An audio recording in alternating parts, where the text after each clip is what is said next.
નમસ્કાર ગુજરાત દેશ દુનિયાના અને ગુજરાતને લગતા તમામ મોટા સમાચાર જોવા માટે મિત્રો ચેનલને સબસ્ક્રાઇબ કરી દેજો અને વિડીયોને અંત સુધી જોતા રહેજો, કેમ કે સમાચાર તમારા માટે થઈ શકે છે ખૂબ જ ઉપયોગી। તો આજના પ્રથમ સમાચારની વાત કરવામાં આવે તો શું જૂના આધાર કાર્ડ રદ થઈ જશે? સોશિયલ મીડિયા પર દાવો થઈ રહ્યો છે કે જે આધાર કાર્ડ 10 વર્ષ અપડેટ નથી થયા તે 14 જૂન પછી રદ થઈ જશે। મિત્રો, આના પર આધાર બનાવતી સંસ્થા યુઆઈડીએ કહ્યું છે કે 14 જૂન માત્ર આધાર કાર્ડ ફ્રીમાં અપડેટ કરવાની છેલ્લી તારીખ છે અને આ પછી જૂના આધાર કાર્ડ નકામું નહીં થાય, પરંતુ આ તારીખ પછી મફત આધાર કાર્ડ અપડેટ નહીં થાય। આવામાં ઓનલાઈન અથવા નજીકના આધાર કેન્દ્ર જઈને આધાર કાર્ડ અપડેટ કરાવી દો। મિત્રો, તે ખૂબ જ મોટા સમાચાર આવી રહ્યા છે। ત્યારબાદ મિત્રો બીજા મોટા સમાચારની વાત કરવામાં આવે તો 3 દિવસ વરસાદ ભૂકા કાઢશે, એટલે કે મિત્રો રાજ્યમાં 10 થી 11 જુલાઈ સુધી સર્વાધિક વરસાદ રાઉન્ડ આવી રહ્યો છે। તેમણે જણાવ્યું છે કે રાજ્યના જે વિસ્તાર વરસાદ બાકાત હતા અથવા વરસાદથી વંચિત હતા ત્યાં 10 થી 11 તારીખ સેશનમાં સારો વાવણી લાયક વરસાદ શક્યતાઓ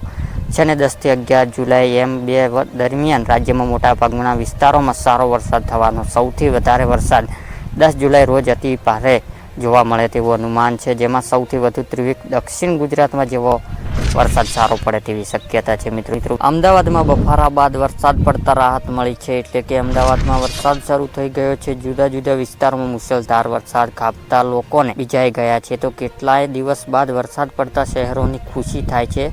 બફારાના કારણે લોકો રસ્તી થઈ ગયા હતા બાદ આજે બપોર ઠંડકના અહેસાસ થાય છે। મિત્રો, શહેર આજે રેડ એલર્ટ આપવામાં આવ્યું છે અને અમદાવાદમાં પૂર્વ અને પશ્ચિમ વિસ્તારોમાં હાલ ધોધમાર વરસાદ વરસી રહ્યો છે। મિત્રો, તે ખૂબ જ મોટા સમાચાર આવી રહ્યા છે। ત્યારબાદ મિત્રો બીજા મોટા સમાચારની વાત કરવામાં આવે તો જીરું ખેડૂતોને મોટા સમાચાર મિત્રો, એટલે કે જીરું હવે સોનું બની શકે છે, પરંતુ ખેડૂતોને વેપારીઓ પાસેથી માલની તંગી એવા વહેલા છે કે ચીનમાં ભારે વરસાદ જીરા પાકને 40% જેટલું નુકસાન થયું છે, જેના પગલે ભારતમાંથી માંગ વધે તેવી પૂરી સંભાવના છે। એકલા ભારતની વાત કરીએ તો 45 થી 55 લાખ બોરી જીરું જરૂરિયાત છે, જો કે આ વર્ષ 35 થી 45 લાખ બોરી નિકાસ થવાનો અંદાજ છે। મિત્રો, તે ખૂબ જ મોટા સમાચાર આવી રહ્યા છે। ત્યારબાદ મિત્રો બીજા મોટા સમાચારની વાત કરવામાં આવે તો ખેડૂતોએ પોતાનું દુઃખ વ્યક્ત કર્યું છે, એટલે કે મિત્રો ખેડૂતોએ જણાવ્યું છે કે ભાગ્યાત ખેતી સરકાર જાહેર કરેલી રાહત પેકેજ ખૂબ જ ઓછું કહેવામાં આવે છે, કારણ કે જે ભાગ્યાત ખેતી પાછળ ખર્ચા પણ વધુ થાય છે, તેમજ ખૂબ જ મહેનત પછી આ પાક તૈયાર થાય છે, તેમજ અત્યારે જે પરિસ્થિતિનું નિર્માણ થયું છે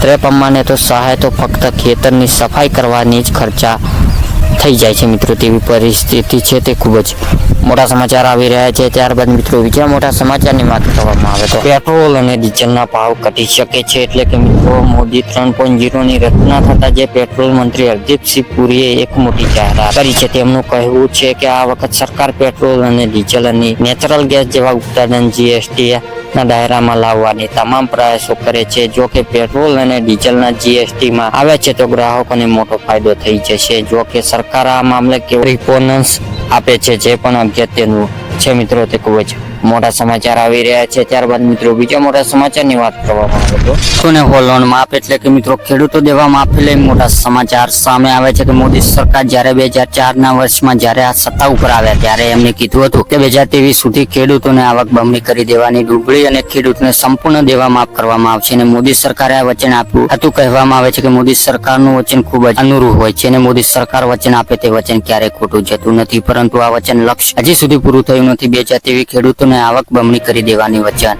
આપી છે। મિત્રો, તે ખૂબ જ મોટા સમાચાર આવી રહ્યા છે। ત્યારબાદ મિત્રો બીજા મોટા સમાચારની વાત કરવામાં આવે તો ટીવી રિફ્રિજરેટર સસ્તા, એટલે કે હવે લોકોને ટીવી રિફ્રિજરેટર મોબાઈલ ફોન ખરીદવા માટે વધારે પૈસા ખર્ચવાની જરૂર નથી। વાસ્તવમાં નાણાં મંત્રાલયે જીએસટી હેઠળ આવરી લેવામાં આવતી ઘરેલું ઉત્પાદન અને મોબાઈલ ફોન્સ માટે ટેક્સ દર ઘટાડવાનો નિર્ણય કર્યો છે અને આ સાથે લોકોને મોબાઈલ, ટીવી અને ફ્રીજની ખરીદીને કરીને મોંઘવારીમાંથી રાહત મળવાની નવી પરોક્ષ કરી છે અને પ્રાણી તરીકે જીએસટી સોમવાર 7 વર્ષ પૂરા થયા છે। મિત્રો, તે ખૂબ જ મોટા સમાચાર